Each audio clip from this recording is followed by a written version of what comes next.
Live from downtown Detroit, Local 4 News at 5 starts now. And it starts with the weather because some rain moving through Metro Detroit right now in Storm Tracker 4, just in time, of course, for the evening commute. And for folks that may be headed out to the bus stop or commuting, it's definitely enough rain to put a little wrinkle in your plans. Let's get right over to Paul Gross and how long this rain is going to stick around. Hi, Paul. Yeah, hey there. It's going to just increase as we move through the evening hours. Right now, it's kind of spotty. You can see one batch here just south of the I-69 corridor, even along I-69. Then you have really a lot of dry with just a few spotty showers in the middle of the area, and then more notable rain down to the south, but still very, very light. But back to the west, that's just, see, now there's some heavier downpours here, and that's just the first of really a couple of batches of heavier downpours that are going to move eastward through the overnight hours. So right now, temperatures across the area, as we look at this great shot from our Mount Clemens Skycam, temperatures across the area mid to upper 60s, and that's pretty consistent. 66 in Mount Clemens, dew points 59, southeast wind at 5, pressure 29.89 inches of mercury. All right, so for the evening, just a slow fall of temperatures through the 60s, and we're just going to have that rain that's going to be increasing through the evening hours. And coming up, we'll talk more about this evening's rain. We have some slight rain chances later in the week, but a better chance now developing for the weekend. We'll talk about that. And where do you see what's coming next week? We'll talk about that in just a few, guys. Breaking news from Grand Rapids. The Kent County prosecutor planning to announce a charging decision tomorrow in the shooting death of Patrick Lyoya. That announcement is expected tomorrow at 3 p.m. The shooting, you remember, happened back in April. Video released by the Grand Rapids Police Department shows Officer Chris Schur pulling Lyoya over, Lyoya running away, and a struggle that included him grabbing Schur's taser. Schur, who was on top of Lyoya trying to hold him down, shot him in the head. Stick with Local 4 and click on Detroit.com for updates as they come into our newsroom. Our other top story at 5, the family of Madison Baldwin, one of the 4 young lives lost in the Oxford school shooting, has filed a federal lawsuit against the district and others. That lawsuit claims the shooting in November was predictable and preventable. And today her mother spoke out publicly for the first time. Sean Lay on this for us tonight. And Sean, Madison had just transferred to Oxford High? That is correct, and Madison's mom also tells me her daughter was an advocate for mental health, and that is what her lawsuit now is all about. Mental health training in schools and accountability, she says, for Oxford schools. And she did mention that Madison had just transferred to the school and also shared this about what she tells her kids at home now that Madison has been taken away from them. And when I have to look at their faces every day and explain to them why her sister lost her best friend, why her other sister thinks she's still sleeping, why her brother associates her with an urn in our living room. It's not fair. National Honor Society, beloved big sister, a kind soul. All of that taken from Nicole Beausoleil when a student took her daughter, Madison, away from her. They weren't ripped away from just me and her dad and her siblings and her family, but they were ripped away from the world because she was going to do great things. Beausoleil, the latest Oxford parent to file a federal lawsuit against school officials. Attorney Wolf Mueller says the suit boils down to accountability, alleging school officials ignored their own school policy when presented with the shooter's violent drawings just before the shooting and cries for help. These are the puzzle pieces that are so easy to put together, and they were missed, and there was a conscious decision to send him back to class with his backpack.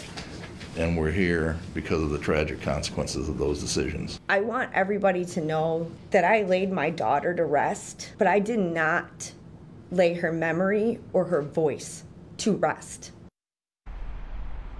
Now, I just got off the phone with the attorney for Oxford Schools. He says he is reviewing this lawsuit and another new lawsuit from a 17-year-old student who was shot and injured in the shooting. He also tells me he expects the federal judge to now consolidate all of the lawsuits and bring all the parties, including Oxford school officials, together down at court to plan a way forward. Jason, Kimberly, back to you.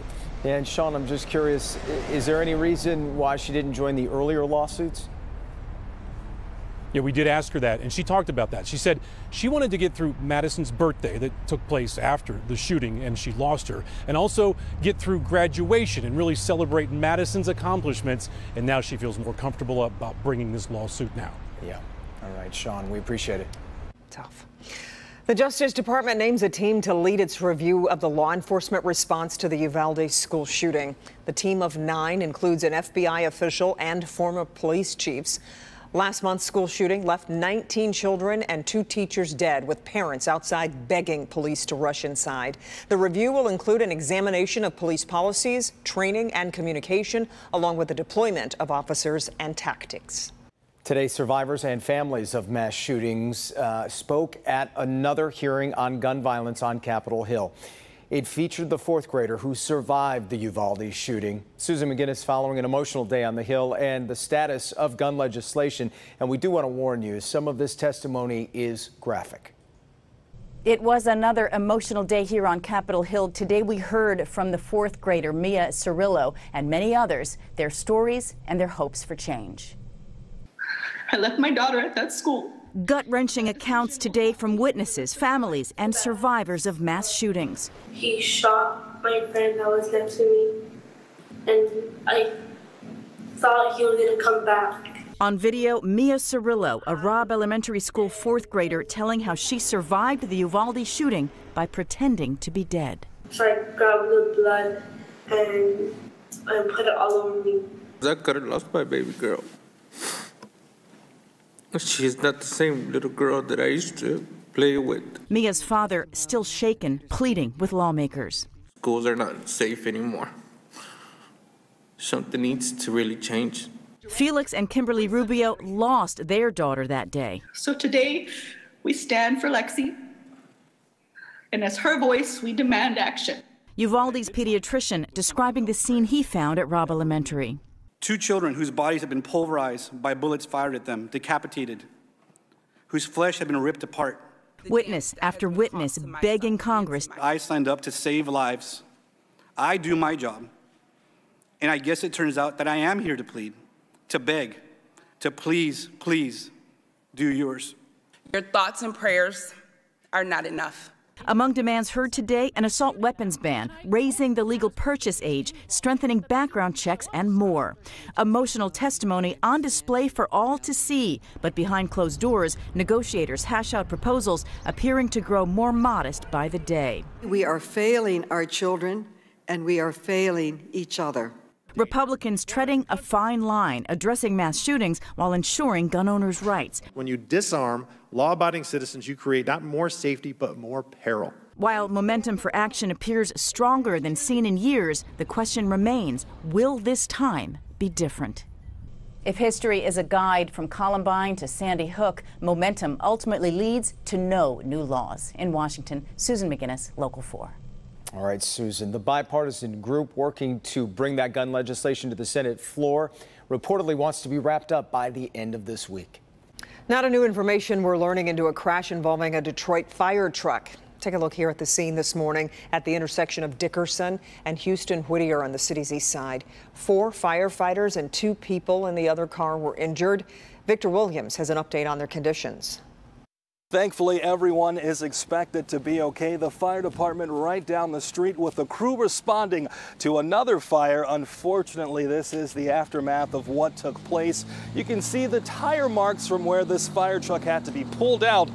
The person inside there is saying she's lucky to be alive because it almost hit her home. I was on the phone talking to my sister and I heard this loud crash. I looked out the window and saw the fireman laying on the pavement. The major accident between a fire truck and SUV taking place right in Loretta Sanders' yard around 8 a.m. Wednesday morning, barely missing her house. Tore up my garbage can. I couldn't figure out what that was he hit. 4 firefighters were inside the truck. 2 were injured, along with the 2 inside the SUV. Neighbor Diane Longmire says it was a possibility that a minor was inside the vehicle. It was probably a teenage son size that they took away as well as the driver. The circumstances behind the crash are still under investigation while sirens and lights were believed to be on. We're told, however, many accidents have happened at the intersection of Dickerson and Houston Whittier. It's always something with this intersection. We always have them crash into somebody in this intersection. Fire truck is going to be okay. The vehicle, however, that SUV, not so much, with it looking like a total loss. Victor Williams, Local 4. Okay, Victor, thanks. Coronavirus numbers for the week are out, and they are down slightly from last week. The state reporting 18,453 new cases in the past 7 days, which averages out to about 2,600 cases per day. 131 new deaths also being reported over that same 7-day period. If you are looking to fill up your gas tank, you will still be paying more than $5 a gallon. AAA is reporting the average price for a gallon of gas in Michigan is now $5.21 per gallon. That's a 4-cent jump from yesterday's average. Here in Metro Detroit, the average price is $5.26 a gallon, and that's a 2-cent jump from yesterday and a 46-cent jump from this time last week.